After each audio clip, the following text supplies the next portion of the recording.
and then we will get started. For those who are new to WebEx, in your bottom left corner, there is a closed captioning button that you can press that is individualized for those who will find that helpful. We will have a presentation and student discussion, but there will be a few minutes at the end as well if there are any questions that come in from those of you who are attending our webinar, and you can use the chat function works, as well as the Q&A. We'll send it directly to me for those who wish.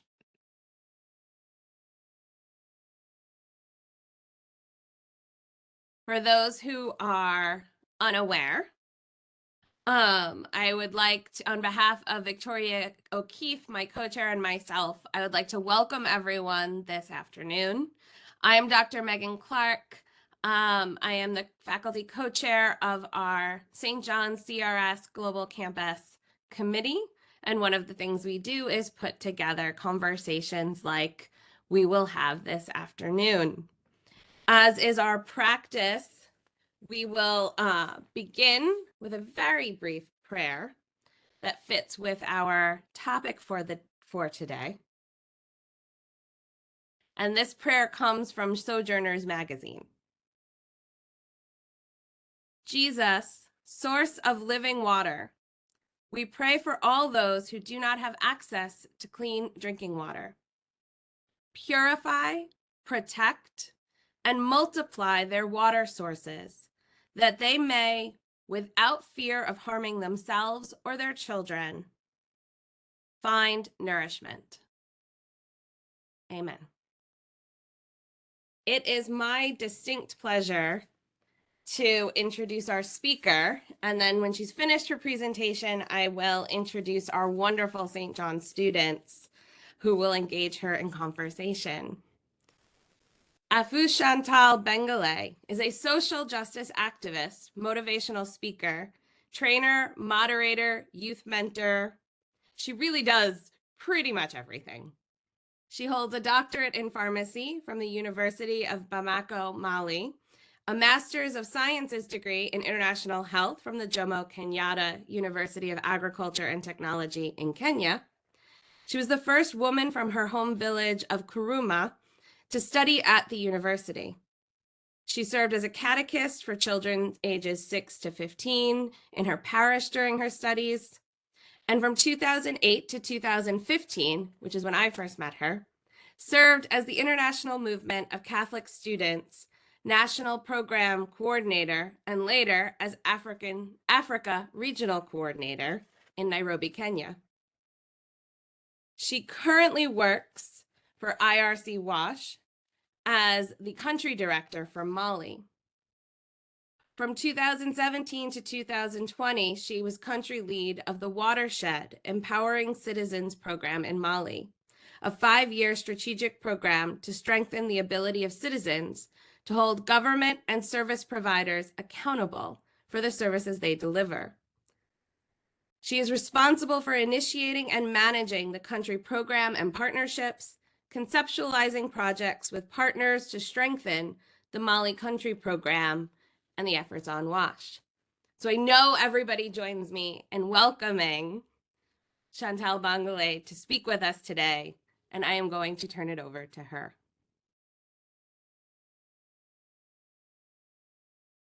Thank you, Meghan, and good morning, good afternoon, wherever you are joining us.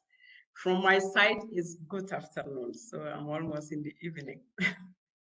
And I'm very excited and very much honored to have this conversation with all of you today, with this great initiative from Meghan. I've met several years ago, and who also is a very strong lady. And I'm happy to see all the panelists, ladies around. That does not mean that ladies are the only one leading, because I know that some of the participants who are with us are men. So gentlemen, you are also very much welcome for this conversation. And I'm hoping that we'll have a very good conversation. And I have prepared something that's in the presentation. I have many roles, and so we're discussing with Meghan, how do you want us to structure this conversation? Because there is a lot to say, and there is much experience also to share, because the youth are really my passion for long years ago. And I keep telling people that youth is in the mindset. You may have a 60 years, but you still remain youth. So I consider myself as a young person still, even with 40 age. So I would want you to share my my screen with you so that we go through some key talking points I've highlighted. And yeah.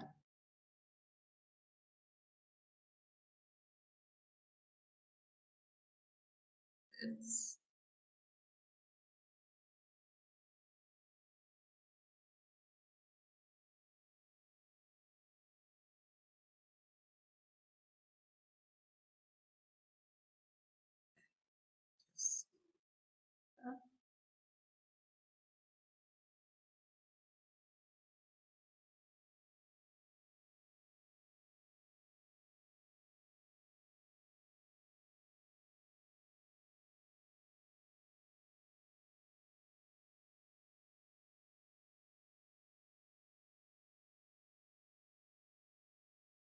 okay, we cannot display your shared content. Could you share from your side, Meghan?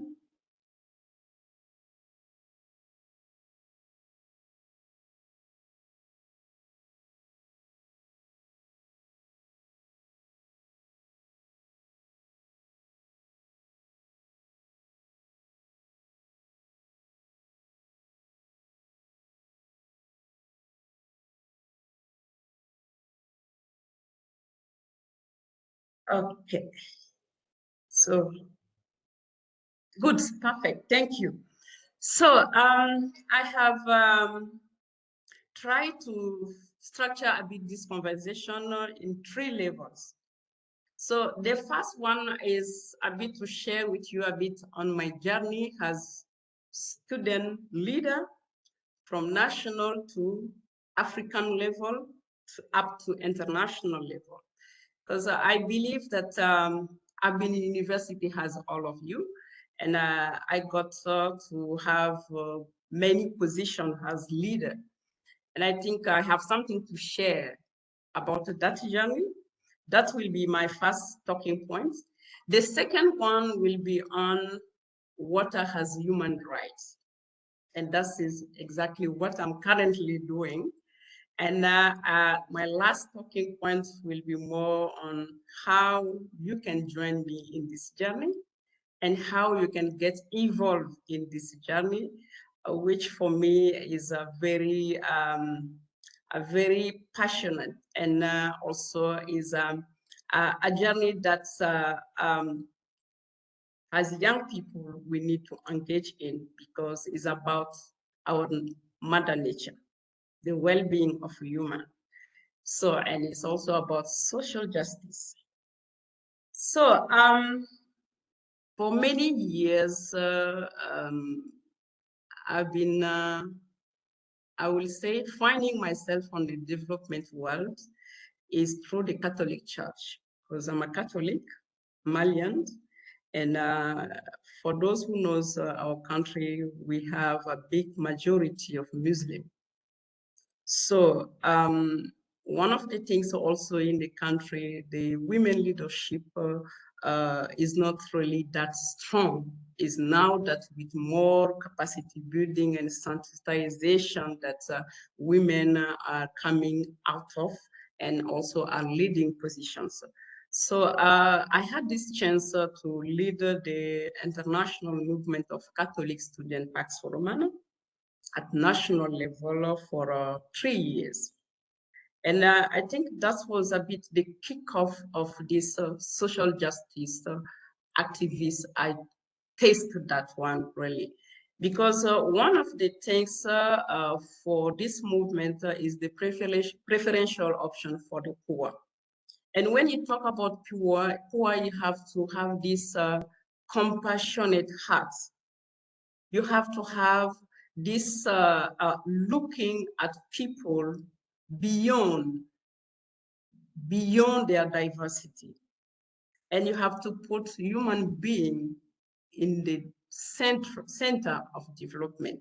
So there are so many aspects you are looking to make this integral human development to be visible.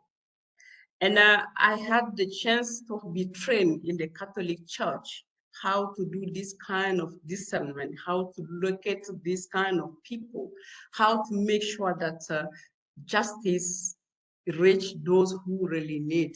Those are the vulnerable people. And I did that one at national level. And some of the things I will say when you are a young leader is that you have to remember you are not going to be young forever. And when you are doing things, you have to have in mind to leave a legacy. Something that people will always remember about your leadership. And I think this is something, so everybody can be a leader, but it's not everyone who is a leader. Everybody can be a leader, but it's not everyone who is a leader.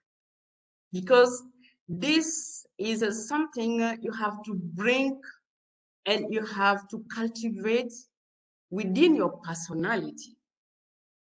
And it's also sometimes for those who believe in God, I think sometimes I see great leaders as God's messengers or people who are called to fulfill something in this world for the betterment of human being. And that is how I've taken this leadership and tried to manage for it. And one of the things that I've initiated with the students milieu is that I sat down one day and I was very shocked when I was in the university doing my pharmacy. I was in 40 year at that time. And being the president of the IMCS Pax Romana Mali, then I was passing through in the compound of the campus. Then I saw these many students who are sleeping under let's say, places in the campus, and that is they are living places that are not really respectful and is not really good for the human dignity. And I was shocked. And one of the greatest shock was these students who was a classmate. I never knew that this guy was sleeping in such a condition and every morning going to attend classes with us. And the government was not doing anything about it because there was no many places where those students can stay. So I just came and I designed a project, and that was my first project I was writing by myself. I wrote the project, I say, I cannot give them a living place, but this project was meant to feed them during exams so that they don't get sick and they don't fall down because they are so weak during exams. So I got the first financial one, what was 1,000 US dollar from the White Fathers mission. So I got that grant and I've been able to support 30 students from different faculties in the university to do that one. And this is something I always remember, and some of those who benefited from this one always talk about it when we meet. You did this one, and I always remember about that. It's not a big change, but it is something to stand for. And this journey at national now take me up to the regional level, at African level. And when I reached the African level in 2012, I had this responsibility with my colleague to lead 23 countries across Africa. And we have very many programs, peace program, human rights issues program, and things to do with climate change, thematics to do with human development, integral human development. And I was coming from pharmacy background. I have no idea about all those big topics they are talking about. So the challenge was for the leader, for me, to capacity build myself. Then I started doing that one. I gave myself the opportunity, and also I was determined to learn much more about this one, because the more I was learning and I was making the link, all those topics need justice. They need social justice to be there. If we talk about climate change, nowadays we see how climate change agenda is being discussed, but there is still some unjust that is in that are not being addressed.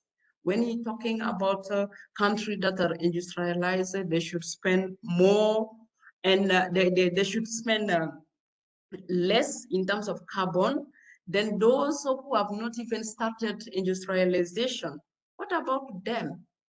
And they need also to get developed. So there is this kind of economic injustice that finds itself in this climate agenda we're talking about globally today.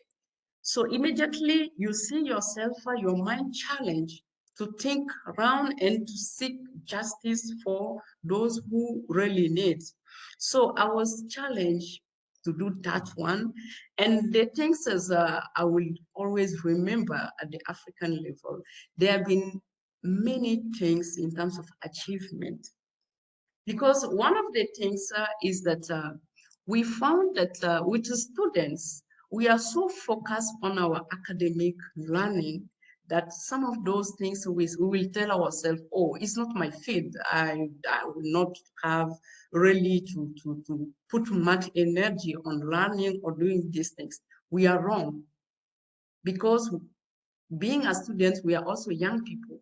And those things, agenda are being designed and think for the future, our future, without us. And we keep busy on our academic work and say, it's not our problem, it's not our business. Then we should not get involved in.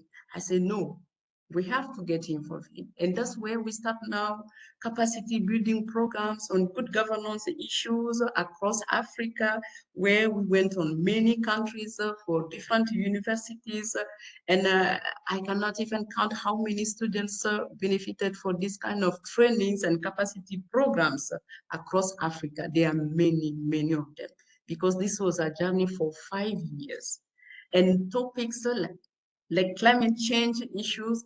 Today, when I see the International Office of IMCS Pax Romana on the COP27, they are still keep doing the advocacy, the work we have been doing, and they keep building and they keep influencing and advocating that there is some things we need young people to be associated. Participation is very, very, very key. And this is something I will say that at regional level was not only about the capacity building aspect, but it's also about building two continents youth cooperation. I've been much involved in that one with the European Youth Forum and the African Youth Unions Department. So we facilitated a lot to make this cooperation between the two continents also to become stronger at the young youth level, to have a youth vision around this one as well. So those are some of the things, and we cannot finish talking about even youth policies at African level, where I've been involved in reading and criticizing and proposing ideas on those agendas for the young people. And I think that's sometimes we don't measure this intellectual effort that we put in some of these strategic documents. And I think this is where the leader, you should not really, do not underestimate your capacity of influence. That's the point I want to bring in this one. And this bring to the international level. So from the national, African, at the international level. And when I started the international, I will say influence. And that's one, I had my own way. I've been speaker on many youth forums. And why I've chosen to always accept to be a speaker or a panelist is that sometimes those are opportunity for you also to push for this social justice you're talking about, to push for those agenda on the discussion, for people to be aware those things are really existing and you have experienced them, you have been on the ground, you met people who are living this condition, but there's no one speaking on their behalf. That's why I like about when I'm called social justice activist, yes, because we bring the voice of non-voice. That's the point. Next slide. Then the next thing, sir, is the topic of today. Water sanitation as human rights. And this is, you will ask me why doing pharmacy and find yourself in this kind of development world, and specifically dealing with things like water and sanitation. There is no much, but I will tell you there is a great link and a great one. And the things is I always tell to people that you've been in school to gain knowledge, to gain skills, but it's up to you to do whatever you want with your skills and your knowledge. You can be whatever you want to be and to have, to exercise a field with the skills, because you have the intelligence to learn more, to do research, to read a lot, to train, self-train yourself. There are so many opportunities that you can embrace. And I think by doing this leadership, taking these leadership steps from students level, it has built a bit my personality to find myself on the development world. And I feel more myself in this development worlds than in the pharmacies that I've studied. And that's why I work hard on myself, read a lot, I do a lot of research to make sure that the knowledge I'm looking for, I have them and I can exercise them. So that's what brings me on the water and sanitation sector. And why is it today important to talk about right for water and sanitation? There are so many things. You could go to the next slide. There are so many things to talk about water and sanitation. You know that we have this this says that say that water is life. And I think something that is life is everybody's business. Either you want, you don't want, is everybody's business. And what make it more something that someone will want to work for it? Because this is a life matter. And if it is a life matter, we live in this world for a purpose. And everybody should look for the purpose that you are in this one. And I think for me is that when I see people, they have fulfillment life, I'm happy to see that. And that's really my motto I carry along with myself anytime. So those basic things, they have rights. Some do not have this daily, especially where I come from. And God has given me this chance to travel a lot across Africa. If I'm to talk about the number of countries I've traveled in Africa, there are many, more than 30, my age, more than that. So I've seen things on the ground. I've seen people on the ground. And I think that has changed really my personality and my view on development issues such as water and sanitation. Because the things is that this issue was not politically taken. It's only in 2002 that the United Nations declared water as human rights. Can you imagine? 2002. And it was not in the agenda at all. And it came. Now they are pushed again in 2010. They've added sanitation. So they've said now water and sanitation are basic human rights. And who talk about rights, human rights, you're looking for a fair society. You're looking for an equal world. You're looking at just world. And you cannot be working to make the world just if you don't embrace those two sectors. Because the thing is, water, we should always remember, is a natural gift. No human being produces water. The water we produce is for drinking, but it's nature that gives us water. It doesn't come anywhere, it's the nature. So if the nature is the one giving us the water, we are all responsible to make this nature a better one. Otherwise, our life is in trouble.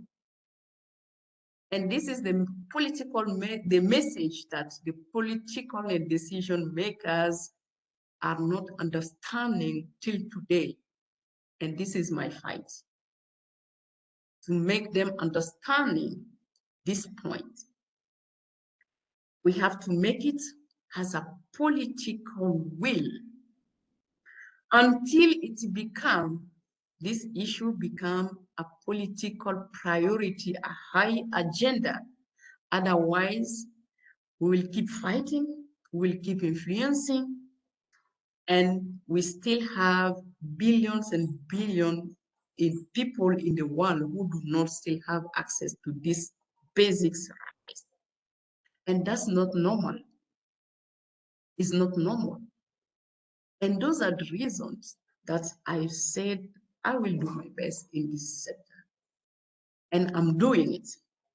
And there are several things I've done personally to start pushing this agenda from national level and global level. If you go to YouTube, you go to some of the social media, you will find me talking about it. There are some campaigns that we remake Voice for Water. I've participated, and that was globally. We got more than 1 million and people view that one. It's not just so for a matter of making noise for people to understand, but it's to bring this basic knowledge that this is a human right and nature is the one giving us. You have a role to play and you have responsibility, the way you deal with this mother nature. This is a point. And when you look at the statistics across the world, it's scary, very scary. And there are some, you say, 4.2 billion people are still facing daily challenges accessing these most basic human rights. Do you find this is normal? We are already on the 21st century. And one of the things that make this more interesting is also the climate change effect. The climate change effect and the population growth. The demand is increasing every day, everywhere in the world. And the more the population is growing and the demand for this nature, this water is also increasing. And the challenge, we are not able to find a solution to make this link between the demand and to make sure that we have the sufficient and the sustainable water. It's not only sufficient, but the sustainable water. There is no, because the thing is, the more the demand is there, we produce waste, and pollution is getting higher and higher. Water is being polluted. And if you are looking the news globally, you will find that, I don't know if you've been aware, but this year, there was a water shortage in London City. Maybe you can go to Google and you check for it. I cannot recall very well the article, but there was a shortage of water, drinking water. That's a sign there's a global warming. And this resource, if we don't take care, if we don't get involved in the fight, our life is in danger because water is life. So that's something that is there. And if you take, there are many statistics about water. I read about this topic. You will find that you have even some of the countries, the groundwater is polluted. So if the groundwater is polluted and we have the economic crisis, so that means you have to put a lot of money to clean it. What about those who do not have the money? What will happen to them? Is there anybody thinking about them? And those are questions that we should trigger ourselves and challenge our mind, finding solution. And we cannot solve the whole things, but the question is, what can you do? What can I do? That's the question. What can I do? Even if it's the little one, you have to bring something on it. Because when you talk about this resource, is linked. If you take the 17 SDG, the Sustainable Development Goal, you will find that the water is cross-cutting with 11 of them. Try to do this exercise. You talk about water, health is there. And that's where the link, it is more exciting topics for me because I have a health background. And I know that even producing drugs, medicines, you need water. We need water in everything. Health, we need water. Economic growth, we need water. Even peace. Currently in my country, when I have the opportunity to discuss with people and I have different platforms to give what I have in mind, we have a current conflict going on in the country since 2012 up to date. So that's almost how many years you can count it. And when I'm asked always, I say, there are many issues. We have in the country a river that is crossing the country, what we call the Niger River. And if I have good memory, it could come on the 4th longest river in the world. The 4th or the 3rd, but is a very long one. Then this river, for people to live better, we need all water. So people are living around the river. And now with the conflict, the displaced people, population are coming, and the resource now is decreasing because there is much pressure, much human pressure on it. And the sharing has become a problem. So, and the things is that sometimes you discuss with these decision makers, they don't understand the link. And that's the most challenging part of my work. Because influencing and advocating for an issue, for a change, because advocating for a change is about big change that can reach many people. It's not only few people. You are looking at a big change to come that will reach many people at the same time.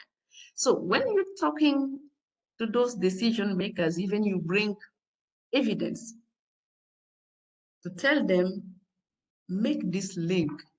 And from there, you will find the problem and you develop your strategy and things will work out. They don't. So the biggest challenge is how to change their mindset. How to change their mindset. And one of the strategies, because I have been in this advocacy for many years, and one of the strategies personally I usually have is this face-to-face dialogue. And it's not only a matter of bringing you these statistics, telling you that we have 40% who died because of ABC. No.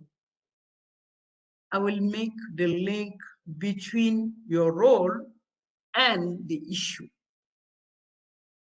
And that's when you relate the two, that's where now they start thinking, I see, change has to happen. And this is how we're doing this now. And this is how I'm trying to make the agenda to change. So in terms of really success is in 2019, it is something I did, I was very happy about it. Because the river Niger was so polluted in the capital city because of dumping of fecal sludge in the river. Could you imagine we are in the 21st century and this country where I live do not have a fecal sludge treatment plan for a big city with about 4 million people?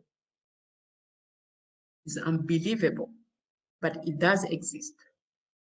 So what I did when I was leading the watershed program, which was focused on empowering citizens, so I developed advocacy strategy with the civil society organization.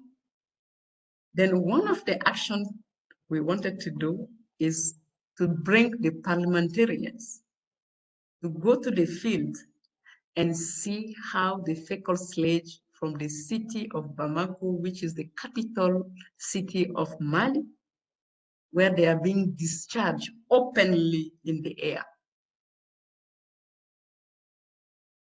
And we took them, 7 parliamentarians from the National Assembly. I did not even inform them on the conditions. Some were well dressed because they thought that is the same like in their office. And that's also part of my work. So I brought them to the field. And I will leave you to appreciate the video when you look at it. It's on the YouTube. So when we brought them to the field and they see how it's being dumped openly, and it flows to the river, straight to the river. And it is from the river, the drinking water is being taken and produced for the population. That does not mean our water is not clean. They do a lot for the cleaning. But the link I want to make here is that the money you put for the production become very higher. So the best way is to cut the root cause of the pollution. And the root cause of the pollution is to build a treatment plan so that it won't go to the river anymore, and the government will spend less money in cleaning the water for citizens to drink. It's very simple as mathematics. So then these things, they went to the field, they have seen it, and some came to tell me that I've been living in this city for more than 20 years. I never thought in my mind where these things are being dumped. Never thought about it. And you are the parliamentarians representing citizens in this parliament. Can you believe that? So this one I did, And when we did that one, immediately when they went back to the National Assembly, what they did, they called each of the ministers in charge of water and sanitation for hearings and ask them what is going on. Why is it things like this? And that is where they voted for a budget for fencing the place first. And so the time we were in this process of the budget vetting at the National Assembly, we got a coup d'etat. And the assembly was gone. And this budget we could not follow anymore. And you have to start again all over the process.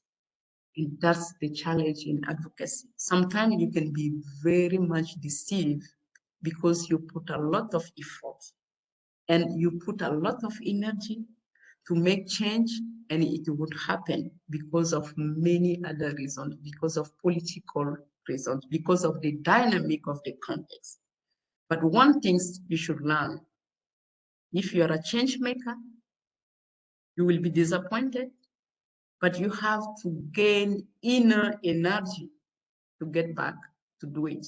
Because one thing you are working for is for justice. And whoever is working for justice should not get tired, because the price of justice is very high and very costly. We should remember that one.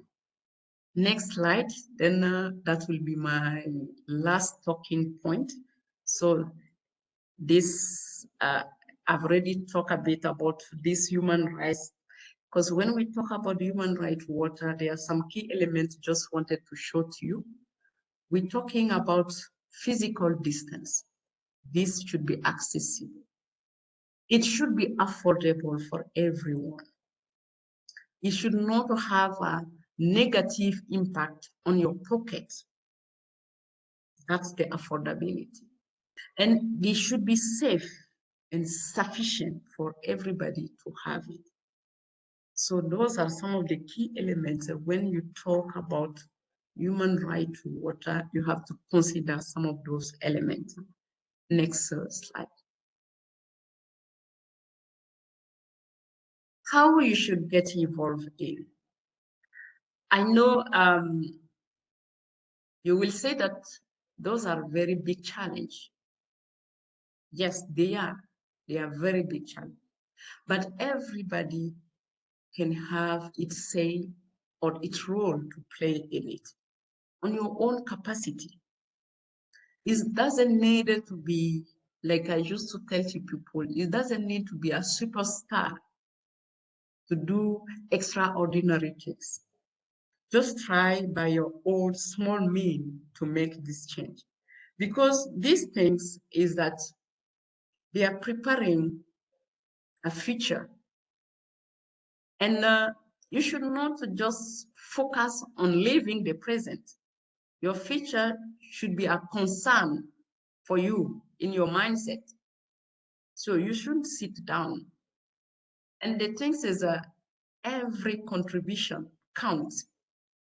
Every contribution counts. You have to have that. And the global issue, it requires also global solidarity. And when you talk about global solidarity is also about human solidarity. Whenever you have the opportunity to lead in whenever capacity, whenever level, do your best and make people to remember you that this leader has impacted, because the leader will always be remembered by the change you've been able to achieve, the change you've been able to sustain. You will always be remembered for that. And it's a challenge for every leader to do that one. And the last thing probably is that when you're talking about water, its management will improve a lot our world. If we have very good governance management for the water resources, the economy will improve. Food security will improve. Even transportation will improve. The ecosystem we have.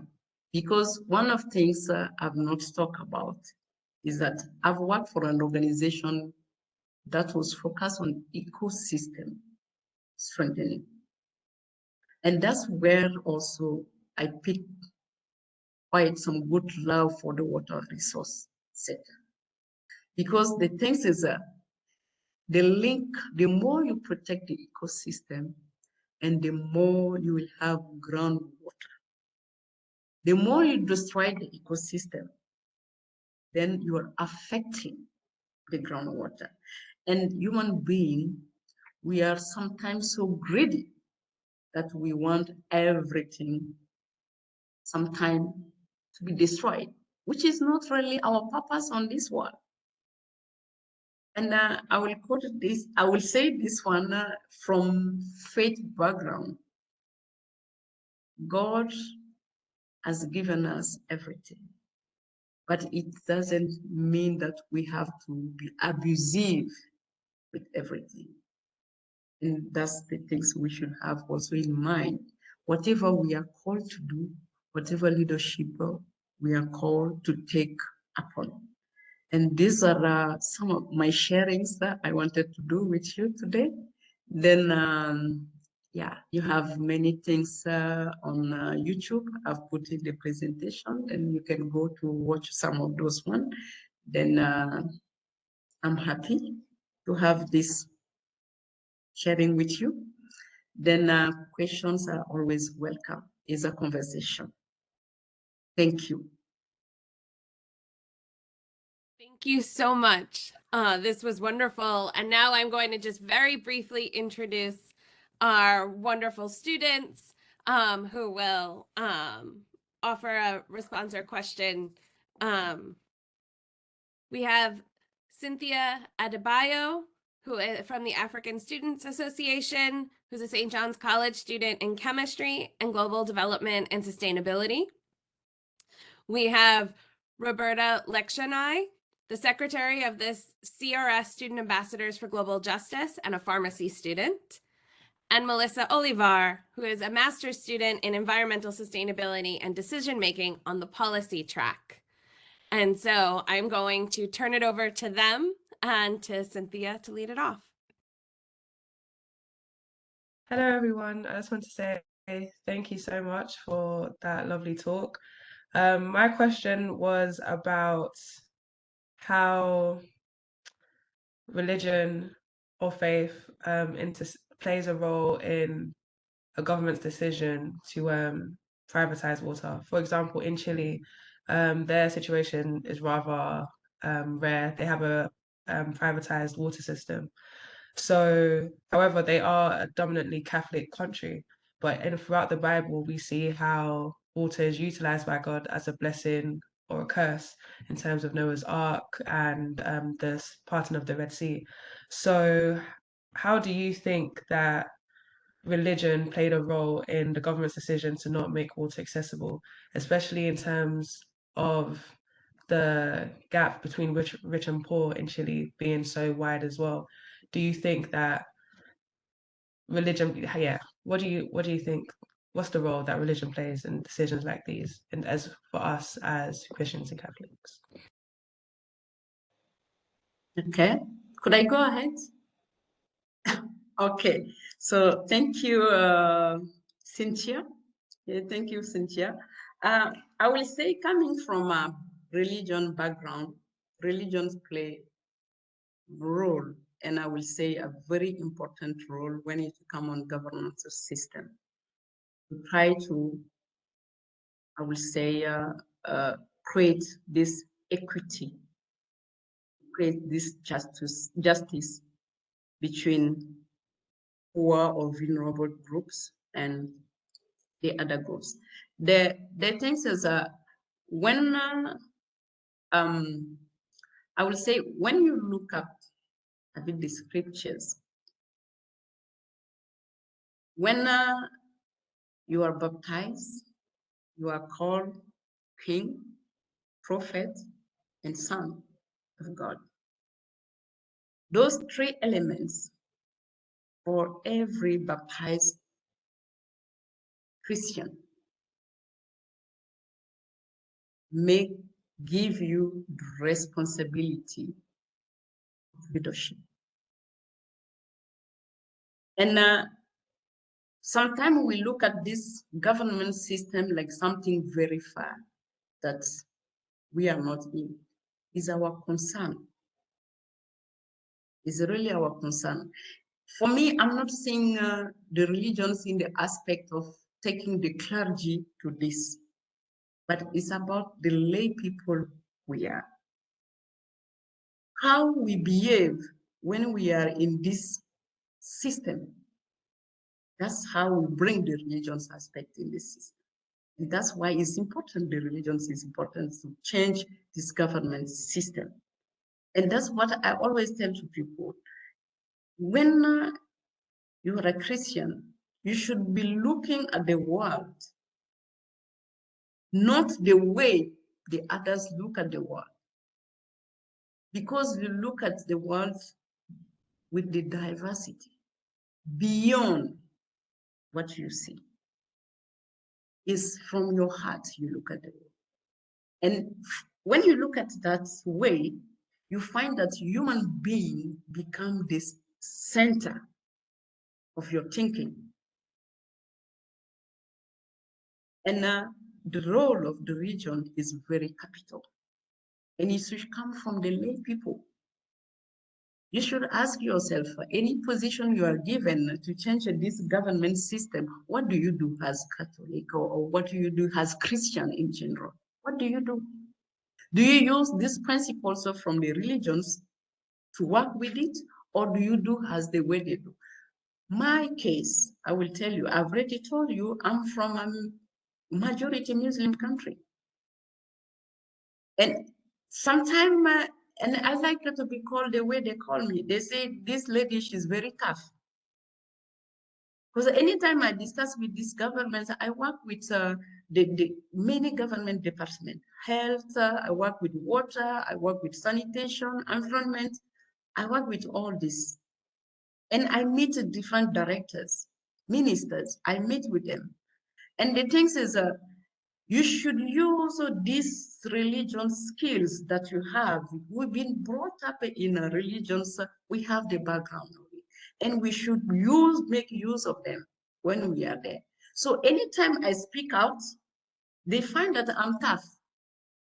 And I'm not tough, because I'm trying to put justice. And this is what we are all called as Christian, to make a just world. And it's not an easy work, and it will never be an easy work if we want this government system to change. So yet we have a very big role to play in this. Yeah, I don't know if this helps you a bit on there, but I like a bit punching and to make the reflection like we don't have, I will say, develop an innovative strategy, just put that everybody should pick. No, you have a grounded capacity from your religions. Make use of it wherever you are, because they are not cooked solutions. It's about how the skill and your faith, how you exercise your faith whenever position you find yourself. And I will tell you, for real, it's not easy. You will get disappointed. You will get sometimes some words that make you down completely. I had faced that one personally, but it never make me down. Thus, I don't want to live and keep fighting. No. And it's my fate. It's my fate. So I think that's what I can share with you on that. Thank you. Roberta. Thank you. Hello, everyone. I just want to say thank you to Ms. Bengaly for speaking about her work. So what stood out to me in your presentation was how you mentioned that students primarily focus on their education. And I related to that because through my experience in the pharmacy program, pharmacy is the only thing really being pushed. You know, join pharmacy programs, do things related to pharmacy, basically eat, breathe, sleep pharmacy. But I feel like that leaves little room for social justice, which really does go hand in hand with the pharmacy mission, which is to help people. So, for example, I just finished my course on infectious diseases, and a lot of them were due to unclean drinking water, like cholera. So, I know all these drugs, a million drugs that can be used to treat these diseases, but it seems like the source of the problem isn't being talked about. Why is there unclean drinking water? What can be done to help people in countries where there is unclean water supplies? So it feels like that problem is being ignored in pharmacy academia. So my question to you is, do you know of any initiatives to address this as related to pharmacy, or how can pharmacists properly address this discrepancy when treating patients or dealing with their work? Thank you, Roberta. So, yeah, I think you got really the point. That's why I've just moved in this. Because the thing is, what we learn in pharmacy is really treating, producing, then, yeah, being good with patients, and yeah, you have all this background. But the thing is that we never thought what were the cause. Why should we produce medicine? And why people get sick? What are some of diseases they are getting? Where are they getting them? So we never got in touch with this. It's really, I think this is why I shifted really.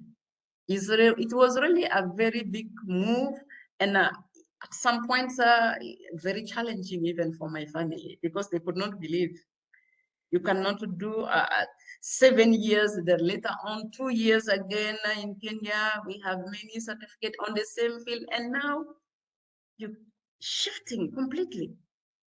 Yeah, that was really, because the things is we've been taught cholera, how you get cholera, how you get other like malaria, the waterborne diseases. We've been everything, and what are the parasites that give you all these things. You are taught about this one, but the things that you never taught how they get it, how to cut this root cause. And I think one things or one strategy that's useful, which I'm trying to advocate currently, is to review the curriculum of education. There are so many missing points. Currently in the country, in where I am, and I guess probably in many other countries, there is a need on some of the field, academic field, to have some of those issues brought in the curriculum. Like when you're doing medicine, there is a hygiene aspect they do. They have a course on the prevention control of infection. You're doing pharmacy, you are taught how to produce medicine and everything. You use water, but they never link in it. We have in the curriculum about I will say, these elements of water in. And I think that's also something very possible to think around it on the curriculum. And this is also about political decision, because it's about education policy influencing. And for you to do that one, you have also to get ready with your evidence and with the arguments, a very solid argument to make the link. And currently my fight is also on this. I'm more now working on WASH in healthcare facility. I've done a lot in the past 2 years on health in healthcare facility. And I've given many talks around that one a lot. health in many healthcare facility. Because the things is the more we make the link for them to understand, and the better for the health system, and even for the physicians to have a good name. Because you can treat somebody, but you give the medicine and the water that is being used to take that medicine is not good, is not clean. What will happen? The patient will come back. This physician does not know anything. Or he will run and go to another physician. It has happened to many who are not in this field. And I guess you can relate yourself in some of this anecdote issue. So that's something we needed to make the link. And I'm really much working in this. I have many with WHO, they've developed a very good approach around that one. So I'm trying to implement that one at country, especially at local level. So I'm working more with rural maternities to implement that one. We make good use of water, and some of the physicians, they learn the basics of water, the basics of sanitation, hygiene, and how to clean water, and how to make sure that I have enough water, sufficient water in the clinic, so that's, so there are so many things in, but the curriculum is the entry point. Thank you. And I think I know there are at least some of our pharmacy professors who on our committee is Professor John Conry, who is a very big advocate for the role pharmacy can play in social justice. Finally, we have Melissa. Hi, Ms. Bengaly. Thank you so much, like my peer said, for your really insightful conversation. For me, I was really interested in your journey. To start, I just appreciated how you mentioned that the development field is a really interdisciplinary field. And no matter what major you are in, you can still contribute in any way. And I always like enjoyed that in this work, that it's interdisciplinary and we can learn from each other, both like in the academic and now, as I heard you, in the more spiritual sense, because we're communicating this message in a different language, I would say, to others. Maybe we don't know how to discuss this like this topic in a political way to certain people. So now this is another lens that we can take.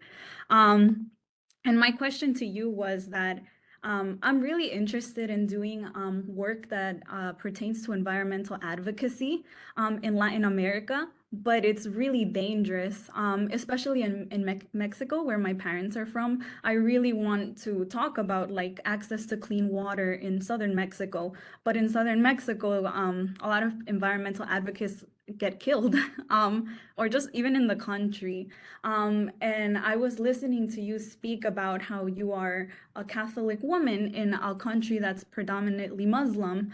And I wanted to ask, like, how did you navigate through that, through the country to advocate what you wanted to speak about regarding access to clean water? And how did you stay authentic to what you believed in a country that had like different viewpoints as yours? They might not be totally different, but there's some like nuances that you might have.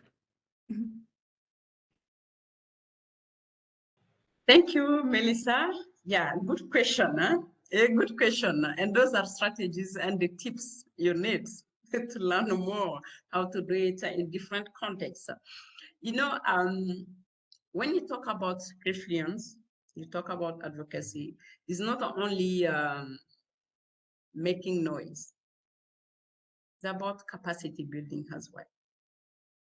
Sometimes you are facing some of those decision makers about an issue, they have no idea about the policy. The first things for an advocate or influence, understand policies.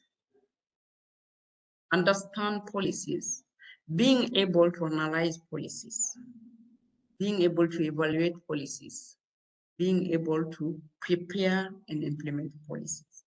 When you understand the cycle of public policy, you are very good in it. And you can maneuver any context. Because the policies are the one That's make your work is mainly on the policy and the implementation. You are in the between. See, you find that policy is there, but it's not being implemented the way it's supposed to be, or the policy is not good enough. There are some who are left out. How to bring those one, and you make proposal, you make action, you develop strategies around those one. So it's not any context you can do advocacy in any context. Why am I saying that one? You can develop different strategies in advocacy. And one of the things is the capacity building. Another one is the research, data collection. And once you have different methodologies that you can use, once you have some of those elements, the capacity building aspect, the research, data collection, being able to visualize data and present it in a language, communicates your data in a language that everybody can understand. That's the biggest role of the policy officer or advisor to do. So when you are able to do that one, any context, you are able to do it in any context. And some of the tips is that try to have some courses on policy and advocacy. Understand the cycle of policy and advocacy. And later on, you can further your knowledge and public policy analysis. And this is all different scopes. It can be health policy, it can be water policy, any policy. Then once you have that one, I'm sure that you will naturally develop strategies by yourself, because a policy or advocacy officer is also should have some diplomacy skills, communication skills, and also open-minded and positive dialogue. Is not, you should not have, your strategy should be designed based on the decision maker. Who is making the decision? You tailor your strategy according to that one. And it's where I will say the big work is. And for you to do that one, you need further skills to do that one. Yeah, so this is advice that I can give. Personally, I've done policy analysis, advocacy and policy course first, basics. I did that one in Tanzania. Then later on, now I'm doing public policy analysis with the London School of Economic and Politics. I'm almost finishing this course already. So the more you really capacity yourself on it for the understanding, and the more your strategies are good and it fits your fate. Thank you so much. You're welcome. Can I You're say welcome. one more thing? I just also really appreciated the language that you use, that water is nature's gift, and that us as human beings, we're not able to produce water. That reminded me a lot of the language that's stated in Laudato Si, where Pope Francis was like discussing the importance of like protecting our common home. And I think that your work is like the physical manifestation of those, you know, those words that were written by Pope Francis. And it was just really interesting to see what I read in action. So I really appreciated that. And I wanted to thank you for your discussion. Thank you, Melissa. That's a perfect place to pull things together. It has, I think you can see from the student questions the way that your presentation and your story, Chantal, has inspired students to think about, right? How are we or aren't we, as people of faith, really living up to and putting into practice what it is that we claim to believe?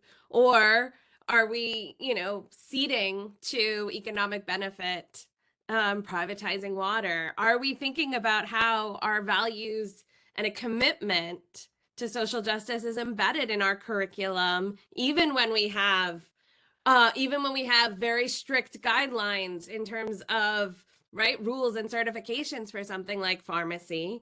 Water is a way in which, right, we can remember that social justice should be embedded in everything we're learning, even if it's very, very technical, you know, pharmacology and things like that.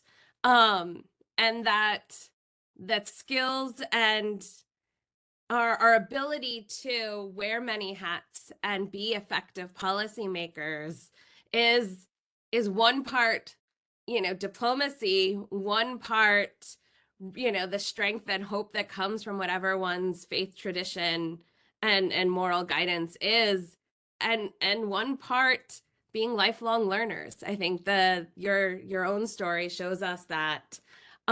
We like at the end of these to push people to learn more and to engage in advocacy. And we're over time, so I'm just going to say that Roberta is going to drop in the chat, and those who get the survey will also get the link to Catholic Relief Service's current advocacy campaign, urging our elected representatives here in the United States to support the Clean Planet Fund.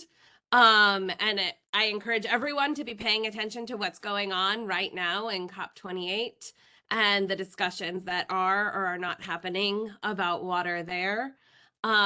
Thank you all for joining, and for those who are interested and want to share this with others, tomorrow this will go up on our YouTube channel. So please click on that link. And I hope to see many of you in the spring when we have more webinars like this. And I know everyone joins me in thanking Ms. Bengaly for her time and her wonderful work. Everyone have a wonderful afternoon. Yeah, thank you very much for the good conversation. I enjoyed, and wishing you all the best for your academic time. Thank you. Thank you so much. Thank you.